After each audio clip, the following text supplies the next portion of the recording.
My voice was thin and raspy when I called 911, lying on the floor and gasping for air. She cut my oxygen line, I told the dispatcher, my fingers trembling around my phone. I have her on camera. She came into my house and cut my oxygen line. There was a pause on the other end, one of those long, uncertain silences where someone is trying to decide whether what they're hearing is a prank or a real emergency. But this wasn't a joke. This was my reality. I had footage of my neighbor, Clara Wendell, local tyrant and HOA board queen, walking into my house in the dead of night and snipping the very thing keeping me alive.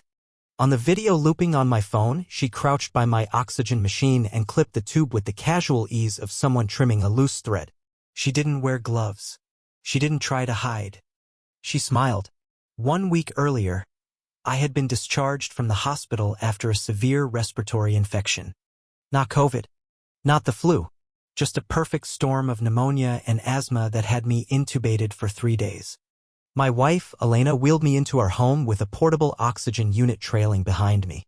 I wasn't dying, but without airflow, I might as well have been. We set up a home system, discreet tubing, quiet tanks, one humming machine by the couch. It wasn't pretty, but it kept me alive. Apparently, it violated HOA aesthetic code. Clara Wendell had squinted her whole life. She squinted when she passed our windows. Squinted at our porch. Squinted like the world was constantly offending her sensibilities. She saw my oxygen setup the day I returned and pursed her lips like she'd tasted vinegar. The next morning, we found a note taped to the front window with blue painter's tape. It read, "Medical equipment visible from the street violates HOA code 4.3b. Please relocate or shield from view." Thank you, the board. I should have ignored it. I should have let Elena tear it down and torch it like she wanted. But recovery makes you more patient and less tolerant at the same time. I pulled the tank a little further in, behind the drapes, and figured that would be enough.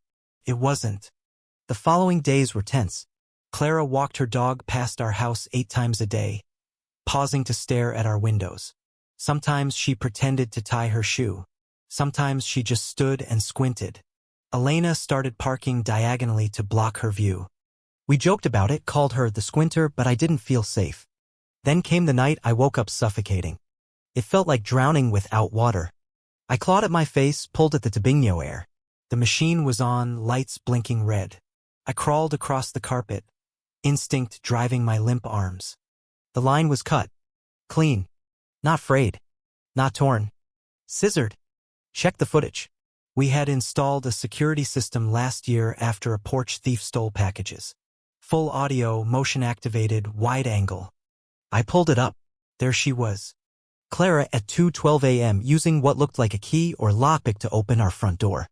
No gloves. No hesitation. She walked to the oxygen machine, knelt, pulled out scissors, and snipped the line. Then she smiled. And walked out. That smile. It did something to me. When paramedics arrived, Elena was already home. She'd gotten the 911 alert while working a night shift at the ER.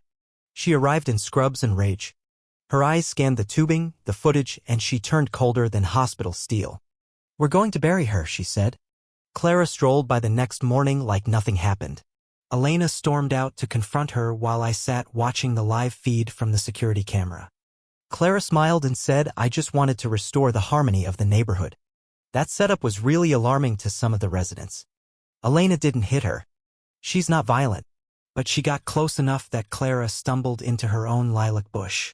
Later, Officer Moreno arrived. The same officer who investigated our package theft. Stoic, unimpressed. Until he saw the footage. "She just walked in?" "Like she was grabbing milk," I replied. He watched the video. Rewound. Played it again. His face didn't change until Clara smiled at the camera. Then he chuckled dark and low. "Your HOA is about to get real quiet," he said. Elena didn't wait. She made a list. Called neighbors. Filed reports. Booked a consultation with an attorney. She was methodical, calm, and terrifying. Clara had no idea what storm she had just kicked. We weren't alone for long. Ms. Dale, our 80-year-old neighbor, showed up that evening with a flash drive and a mug of tea. "I've been tracking Clara for years," she said, settling into the couch. "Ever since she fined me for planting wildflowers instead of turf. I have cameras too. Micro drones. Thermal. Audio.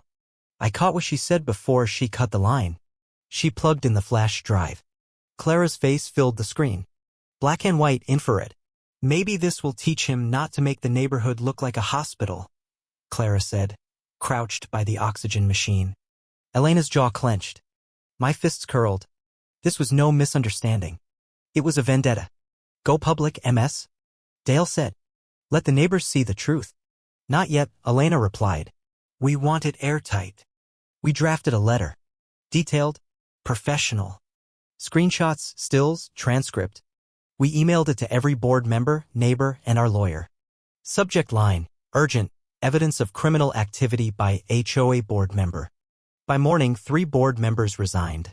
1 called to apologize. 2 doubled down. Clara posted a Facebook message accusing us of drama and manipulation. MS.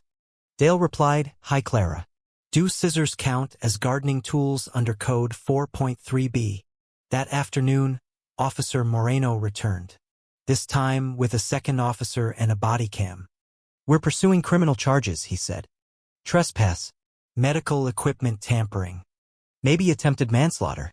Clara wasn't retreating. She screamed at her phone on her porch. Neighbors watched. 1 brought popcorn. Another blasted the Imperial March. Elena and I consulted our attorney, Paul Cartwright. Old school, tan blazer, a legal pad filled with notes like tiny runes. The emergency hearing was set for Friday. Clara arrived with a smirk and a brooch shaped like an eagle.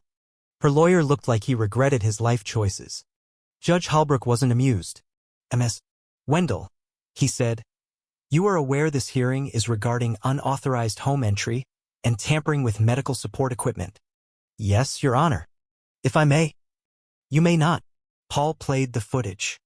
Clara entering, cutting, smiling. Then came MS. Dale's audio. Maybe this will teach him. Silence. Thick and suffocating. Clara's lawyer tried to spin it. She believed the equipment was a visual hazard. To enter a home in the dead of night? The judge barked. Clara spoke. I was restoring neighborhood standards. If we allow medical gear, next it'll be carports and sheds. There is no HOA code permitting criminal trespass, Paul replied. Judge Holbrook leaned forward. MS. Wendell, you endangered a life. Do you understand this was illegal and malicious? Clara blinked. I was under stress. Emergency injunction granted. The judge ruled. You are barred from HOA authority and must remain 200 feet from the Taylor's home. A man entered with new documents. The judge read them, amused. Your HOA's insurance has been canceled. They've also discovered a fraud conviction in your past. You misrepresented your background. Clara stood and stormed out. MS. Dale handed me a lemon bar. She thought this place was hers, she said. Turns out it belongs to the rest of us. The trial became a public spectacle. Clara tried to spin herself as a victim. But the footage and the testimonies, mine, Elena's, our neighbors told the truth. She was found guilty. 18 months probation. 6 months house arrest. $5,000 fine. Community service at a hospital. 2 weeks later, the HOA was dissolved. A new residence council formed. MS. Dale was elected chair. Her first act? A flyer. In this neighborhood, your oxygen is your business. Welcome back to sanity. Clara listed her house. Never returned to an event. Never left another note. One evening, Elena and I walked past her empty house. A sign in the yard read, private property. No trespassing. Protected by legal force.